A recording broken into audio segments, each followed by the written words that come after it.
नमस्कार दोस्तों, मेरा नाम रोहन है और मेरी उम्र अभी 20 साल है।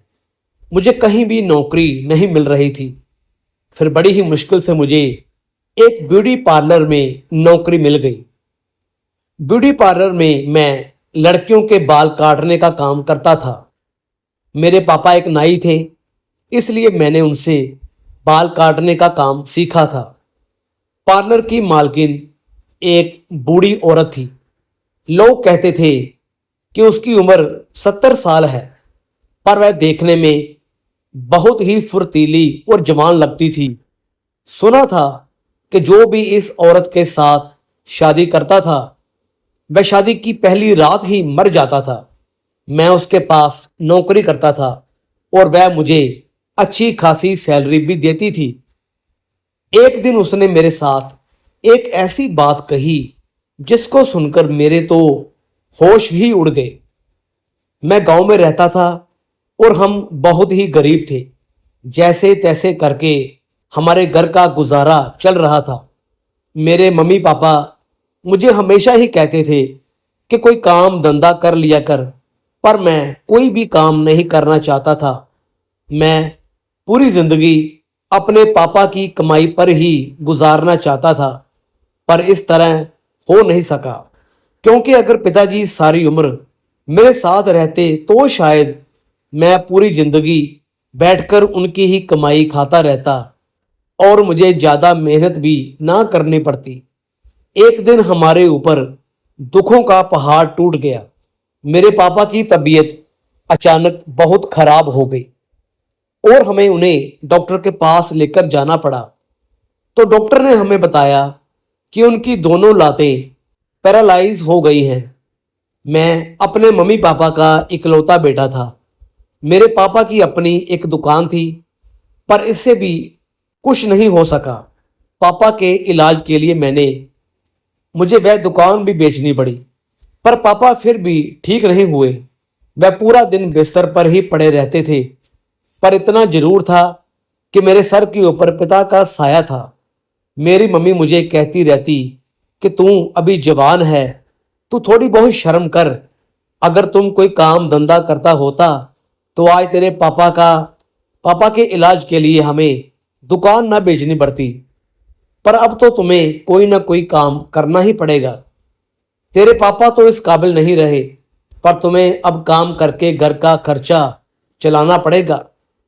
पर मैं कर भी क्या सकता था, क्योंकि मुझे लोगों के बाल काटने के अलावा और कोई काम आता भी नहीं था। पर यह काम मुझे बिल्कुल भी पसंद नहीं था।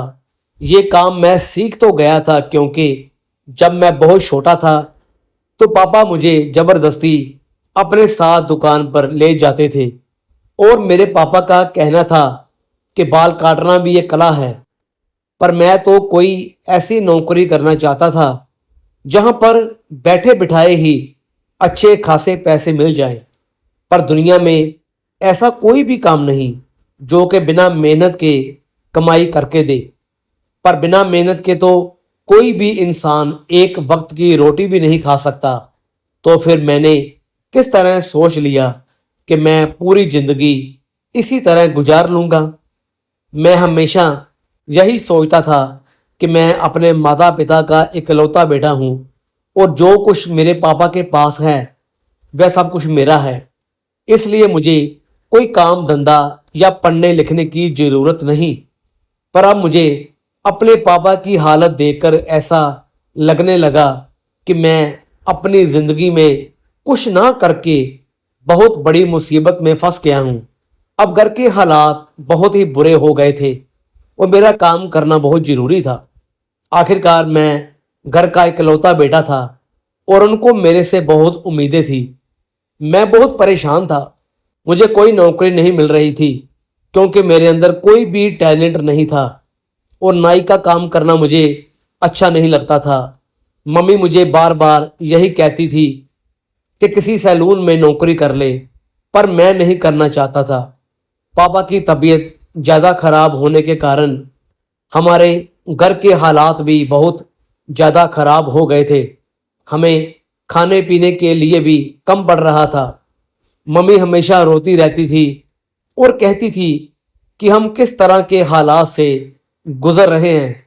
अब मुझे अपने मम्मी की ऐसी बातों को शांत करने के लिए कोई ना कोई काम तो करना ही था। मैं बहुत सारे सैलून में नौकरी ढूंढने के लिए निकल पड़ा, पर हर बार मेरे हाथ निराशा ही लगी। कई दिन ऐसे ही बीत गए। फिर मेरे दोस्त ने मुझे हमारे गांव में बने हुए ब्यूटी पार्लर के बारे में बताया, पर मैं किसी लेडीज ब्यूटी पार्लर में काम नहीं करना चाहता था। मेरे दोस्त ने मुझे कहा कि तू नाई का काम बहुत बढ़िया कर लेता है, इसलिए तुम्हें यह नौकरी बड़ी ही आसानी से मिल जाएगी। अब मुझे कहीं भी नौकरी नहीं मिल रही थी, इसलिए मैंने कहीं ना कहीं तो ट्राई करना ही था। फिर मैं इस ब्यूटी पार्लर में नौकरी के लिए ट्राई करने चला गया। जब मैं इस ब्यूटी पार्लर में गया तो वहां एक बहुत ही सुंदर औरत बैठी थी और मैंने उसे नौकरी के बारे कहा तो वह मुझे कहने लगी कि हमारे यहाँ सिर्फ लेडीज ही नौकरी करती हैं, जेंट्स नहीं। पर हमें जेंट्स कस्टमर की ज़रूरत भी पड़ती तो है। तो मैंने उनको कहा कि मुझे नौकरी की बहुत ज़रूरत है, प्लीज़ आप मेहरबानी करके मुझे नौकरी पर रख लो। मैंने उसको अपने घर के हालातों के बारे में बताया तो उसके दिल में रहम आ गया और उस औरत ने कहा कि ठीक है, पहले मैं तुम्हारा काम देखना चाहती हूँ। उसने मेरे से बालों की कटिंग करवाई और उसे मेरा काम पसंद आ गया। फिर उसने मुझे कहा कि तुम कल से काम पर आ जाओ। मैंने अगले दिन से ही काम पर जाना शुरू कर दिया। मैं बहुत दिल लगाकर काम कर रहा था क्योंकि वहाँ बहुत सारी लड़कियाँ बालों की कटिंग करवाने के लिए आई थी। आधा दिन तो मेरा ऐसे ही बीत गया। फिर मैंने शाम को देखा कि पार्लर की मालकिन के पास शहर के दो आदमी मिलने के लिए आए हुए थे। उन दोनों का रंग बहुत ज्यादा काला था। एक के गले के ऊपर एक बहुत बड़ा सा दाग था, जैसे कि बहुत टाइम पहले आग से उसका चेहरा जला हो। मालकिन उसको देखकर बहुत खुश हुई थी और अपने ऑफिस में ले गई। उनकी क्या बातचीत हुई इस बारे में मुझे कुछ भी नहीं पता, पर मुझे सिर्फ इतना पता है कि उन आदमियों ने मालकिन को बहुत बड़ी रकम दी थी। वह दोनों बहुत ही खुश हुए। मालकिन ने बाहर आते हुए उनको कहा कि तुम 20 दिन बाद आ जाना। मैं सोच रहा था कि मैडम ने उनको 20 दिन बाद क्यों बुलाया। फिर मैंने इस बात पर ज्यादा ध्यान नहीं दिया और मैं अपने काम पर बिजी हो गया। मेरे साथ दो लड़कियां और भी काम करती थी। वह औरतों का फेशियल और मेकअप का काम करती थी, लेकिन मुझे सिर्फ औरतों के बाल काटने के लिए ही रखा गया था। अगले दिन फिर से कुछ आदमी आए और वह डायरेक्ट ही मैडम के ऑफिस में चले गए। ऑफिस में जाने के बाद उन्होंने मैडम को बहुत सारे पैसे दिए और मैडम ने भी उन लोगों को कुछ चीज थी और फिर उनको भी 20 दिन के बाद आने के लिए कहा। कई दिन ऐसे ही चलता रहा और मैं सब कुछ चुपचाप देखता रहता था और मेरे अंदर इतनी हिम्मत नहीं थी कि मैं ये सच्चाई को जानने का सोच सकूं कि आखिर यहाँ पर क्या चल रहा है। मेरे साथ काम करने वाली एक लड़की जिसका नाम सोनिया था, वह बहुत ही सुंदर थी। मैं उसको धीरे धीरे पसंद करने लग गया और वो भी मुझे, क्योंकि हम दोनों आपस में बातचीत करते रहते थे। वह तो बहुत ज़्यादा सुंदर थी, पर मैं मामूली सी शक्ल वाला इंसान और मेरा रंग भी काला था। मैं शक्ल सूरत से बिल्कुल अपने पापा पर गया था, क्योंकि मेरे पापा भी बहुत काले थे। एक बड़ी अजीब बात थी, जो आदमी मैडम के पास आते थे वह भी रंग के काले ही थे, या उनके फेस के ऊपर कुछ ऐसे दाग होते थे जैसे कुछ गर्म चीज उनके फेस पर लगी हो या कोई चोट वगैरह के दाग पड़ गए हो, जिन दागों के मिटाने का कोई चांस नहीं होता। मुझे कुछ समझ नहीं आता था। सोनिया के साथ मेरी बहुत अच्छी दोस्ती हो गई थी और वह मेरे काम में मेरी मदद भी करती थी। मुझे यहाँ पर जितने भी पैसे मिलते थे मैं जाकर अपनी माँ के हाथों में दे देता था और मेरी मम्मी मेरी कमाई देखकर बहुत खुश होती थी। मेरे मम्मी पापा को अपने बेटे पर बहुत फक्र होता था क्योंकि उनका मैं ऐसा बेटा था जो जिंदगी में कभी भी मेहनत नहीं करना चाहता था और अब मैं अचानक ही कमाई करने लग गया था। तो फिर जब ऐसा बेटा अपनी माँ के हाथ में पैसे रखेगा तो मन में गर्व तो होगा ही। मेरे घर के हालात धीरे धीरे बदलने शुरू हो गए क्योंकि मैं इतनी कमाई तो कर ही लेता था जिससे कि हमारे घर का खर्चा चल सके। मेरे मम्मी पापा का इलाज भी चल रहा था, पर अगर कभी मुझे एडवांस में पैसों की ज़रूरत होती थी तो मैं अपनी मैडम से मांग लेता था और वह भी मुझे झट से पैसे दे देती थी। मुझे अपनी मैडम की यह बात बहुत पसंद थी। मैडम हमेशा ही ज़रूरतमंदों की मदद करने के लिए तैयार रहती थी। बेशक उनका पार्लर छोटा सा था पर उनके पास बहुत सारा पैसा था। इस पार्लर में मैडम के पास आने वाले ज़्यादा मर्द ही होते थे और वह लोग मेरी मैडम को बहुत ज़्यादा पैसे देकर जाते थे। जब कभी लेडीज़ कस्टमर आते थे तो उनको मैं और वह दोनों लड़कियां ही अटेंड करते थे। जिंदगी ऐसे ही बीत रही थी। धीरे धीरे मैं भी सोनिया को पसंद करने लगा था। मेरे दिल में भी अब फीलिंग्स आने लग गई थी, पर मैं सोचता था कि जो फीलिंग्स मेरे दिल में है वह सोनिया के दिल में भी मेरे लिए है क्योंकि वह बहुत ज़्यादा सुंदर थी और मैं बिल्कुल ही उसके उलट।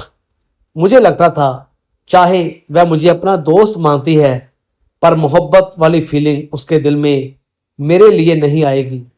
एक दिन काम करते हुए मुझे अपना सामान नहीं मिल रहा था।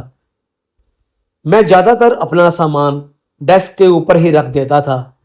मैं अपने कस्टमर के बाल काटता था। सोनिया और रवीना भी अपने कस्टमर को हैंडल कर रही थी। मैडम उस दिन पार्लर में मौजूद नहीं थी। मुझे लगा कि गलती से शायद मेरा सामान मैडम के ऑफिस में ना चला गया हो, तो मैं ऑफिस में इधर उधर अपना सामान देख रहा था कि अचानक से मेरी नज़र दरवाजे पर पड़ी। वह दरवाज़ा बहुत ही अजीब सा था। मैं उसे दरवाजे की तरफ जाने लगा तो अचानक मेरे कंधे के ऊपर किसी ने हाथ रखा। जब मैंने पलट कर देखा तो वह कोई और इंसान नहीं बल्कि सोनिया ही थी। उसने मुझे कहा कि तुम मैडम के ऑफिस में क्या कर रहे हो? तो मैंने उसे कहा कि मेरा सामान मेरे डेस्क पर नहीं मिल रहा, इसलिए मुझे लगा कि शायद गलती से मेरा सामान मैडम के ऑफिस में ना हो। मैं अपना सामान देखने के लिए ऑफिस में आया था।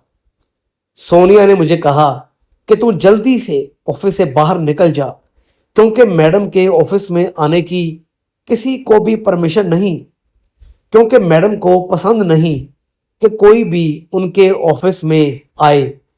मैंने उसे कहा कि ऐसी कौन सी बात है? तो सोनिया ने कहा जल्दी से बाहर निकल जाए इससे पहले कि मैडम तुम्हें देखे। अगर तुम्हें मैडम ने यहाँ पर देख लिया तो बहुत बड़ी प्रॉब्लम हो जाएगी। हो सकता है कि मैडम तुम्हें नौकरी से भी निकाल दे। सोनिया मुझे जबरदस्ती ऑफिस से बाहर ले आई। वहां पर सबके आने जाने के लिए एक ही दरवाजा था और अंदर जाकर मैडम का ऑफिस था। पर मैं ये देखकर हैरान रह गया कि उस ऑफिस के अंदर भी एक छोटा सा दरवाजा था। जब तक मैं वहां पहुंचता उससे पहले ही सोनिया ने मुझे रोक लिया। थोड़ी देर के बाद ही मैडम ब्यूटी पार्लर में आ गई। सोनिया ने मुझे मेरा सामान लाकर दे दिया और कहा कि कल से अपना सामान दूसरी साइड रख कर जाया करो। कल तुम अपना सामान बाहर रखकर ही भूल गया था। फिर हम अपने काम में व्यस्त हो गए, पर आज तो ये देखकर मेरे पैरों नीचे से जमीन ही निकल गई कि एक औरत और आदमी डायरेक्ट ही मैडम के ऑफिस में चले गए। थोड़ी देर के बाद जब बाहर निकले तो वह बहुत खुश लग रहे थे। मुझे समझ नहीं आ रहा था कि ये लोग इतने खुश क्यों हैं। फिर मैंने सोनिया और रवीना से पूछा कि लेडीज ब्यूटी पार्लर में मर्दों का क्या काम है। मेरी इस बात पर वह दोनों एक दूसरे की तरफ देखने लग पड़ी और थोड़ा हिचकते हुए बोली कि इन लोगों को कोई काम होगा, हमें इस सब से क्या लेना देना। वैसे भी तू अपने काम पर ही ध्यान दिया कर, इधर उधर मत देख।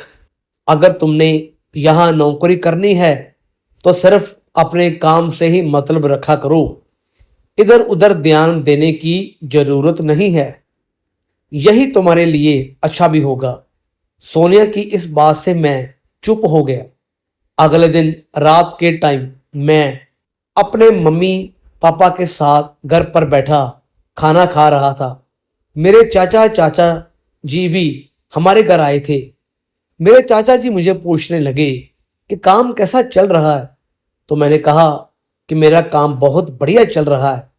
और मेरी चाची मुझे कहने लगी कि तेरी पार्लर वाली मैडम तुम्हें कितने पैसे दे रही है, बढ़िया पैसे दे रही है या नहीं। तो मैंने अपनी चाची से कहा, मेरी मैडम मुझे पैसे भी बढ़िया दे रही है और हमारे साथ उनका बिहेवियर भी बहुत बढ़िया है। मेरी चाची कहने लगी कि हाँ, बेचारी जितनी अच्छी है पर किस्मत उसकी उतनी ही खराब है। मैं अपनी चाची की इस बात पर पूरा ध्यान देने लगा ताकि मैं पूरी बात को अच्छी तरह से सुन सकूं। मैंने चाची से कहा कि आपका क्या मतलब है। तो मेरी चाची ने कहा कि मैंने तेरी मैडम के बारे में उड़ती हुई अफवाह सुनी है। तो मैंने चाची से कहा, अच्छा कौन सी अफवाह। तो चाची ने बताया कि तेरी पार्लर वाली सुमन मैडम, जिसकी उम्र 70 साल है पर देखने में वह बिल्कुल भी उतनी उम्र की लगती नहीं। वह हमेशा दिखने में जवान लगती है और उसके शरीर पर कोई ज्यादा दाग धब्बे भी दिखाई नहीं देते। पर उस बेचारे की किस्मत बहुत खराब है। इतनी उम्र होने के बावजूद भी चार चार शादियां करवा चुकी है, पर शादी की पहली रात ही उसका पति मर जाता है। इसलिए बेचारी अकेली ही अपना गुजारा करने के लिए पार्लर चला रही है। उसके आगे पीछे तो कोई है ही नहीं, इसलिए उसने गांव में ही पार्लर खोल रखा है। मैं चाची की यह बात सुनकर हैरान रह गया। अगर मैडम के चार चार ब्याह हुए थे और सारे पति ही शादी की पहली रात ही मर गए, ये तो बड़ी अजीब बात है। अगले दिन पार्लर पर जाने के लिए मुझे देर हो गई क्योंकि मैंने पापा को डॉक्टर के पास लेकर जाना था। मैंने मैडम को कॉल करके पहले ही बता दिया था कि मुझे आज आने में थोड़ी देर हो जाएगी, पर मैडम को इससे कोई भी दिक्कत नहीं थी। जब मैं पार्लर में गया तो मेरे जाते ही मेरी टक्कर मैडम के साथ हो गई। क्योंकि मैं पार्लर के अंदर जा रहा था तो मैडम पार्लर से बाहर आ रही थी। हमारा दोनों का ही ध्यान अपने अपने मोबाइल पर था। मैडम का पर्स नीचे गिर पड़ा था और मैडम बहुत घबरा गई क्योंकि पर्स के बीच वाला सामान निकलकर गिर पड़ा था। यह कोई और चीज नहीं थी बल्कि सफेद रंग की चीज थी, जिसको मैंने ध्यान से देखा तो मेरे होश उड़ गए। मैडम अपने साथ बहुत सारी फटकड़ी लेकर जा रही थी। आखिर मैडम अपने साथ इतनी फटकड़ी क्यों ले जा रही थी। मैंने शर्मिंदा होकर मैडम से माफी मांगी और फटकड़ी उनको उठाकर पकड़ाने लगा तो मैडम बोली, तुम इसे हाथ मत लगाना और अंदर जाकर अपना काम करो क्योंकि बहुत सारे कस्टमर आए हुए हैं। ये कहकर मैडम ने जल्दी से वह फटकड़ी उठाई और पार्लर से बाहर कहीं चली गई। मैं बहुत ही हैरान हुआ और अंदर जाकर मैं सोनिया को जब यह बात बताई तो वह दोनों हंसने लगी और मुझे कहने लगी कि तुम्हें कितनी बार कहा है कि तुम इन बातों पर ध्यान ना दिया कर, तुम मैडम की किसी भी हरकत पर नजर रखना बंद कर दे। मैंने उनको कहा कि हम एक साथ ही काम करते हैं, इसलिए मेरी तुम्हारे साथ बातचीत होती है। अब हम दोस्त बन गए हैं, तो क्या मैं तुम्हारे साथ कोई बात नहीं कर सकता? वह दोनों कहने लगी, हाँ हाँ, बिल्कुल कर सकता है, पर तुम नहीं जानते कि मैडम बहुत ही खतरनाक औरत है। तो मैंने कहा, क्यों? आपने मैडम के अंदर ऐसी कौन सी खतरनाक हरकत देख ली? तो वह दोनों कहने लगी। तो दोस्तों, कहानी अगर अच्छी लगी हो तो लाइक करें, शेयर करें, चैनल पर नए हैं तो सब्सक्राइब करें। धन्यवाद।